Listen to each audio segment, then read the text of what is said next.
রাতের ডিনারে আমি চাউমিন বানাচ্ছি। আর এদিকে চাউমিন সিদ্ধ করে আর ডিমটাকে ফ্রাই করে রেখেছি। আর সবজিতে দিয়েছি বাঁধাকপি, ফুলকপি, গাজর, ক্যাপসিকাম, পেঁয়াজ কালি, ধনেপাতা, পেঁয়াজ কুচি, লঙ্কা কুচি, আদা কুচি আর রসুন কুচি। এগুলোকে আমি ফ্রাই করে নেব। ফ্রাই হয়ে গেলে আমি চাউমিনটাও দিয়ে দিলাম।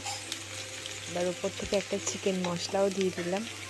একটা চিকেন ম্যাগি মশলার একটা ছিল ওটা। আর উপর থেকে তোমার টমেটো সস আর পিৎজা সস ওটাও অল্প করে দিয়ে দিলাম, তাতে কালারটা খুব ভালো আসে। তো মোটামুটি হয়ে গেছে। এবার এদিকে শসা, পেঁয়াজ, কাঁচা লঙ্কা কুচিয়ে রেখেছি। তো চাউমিনটা হয়ে গেলে আমি উপর থেকে স্যালাডটা দিয়ে দেব। ব্যাস, আজকের ডিনার রেডি। রোজ রোজ ভালো লাগে না ভাত রুটি খেতে, তাই জন্য মাঝে মাঝে আমি চাউমিন খাই।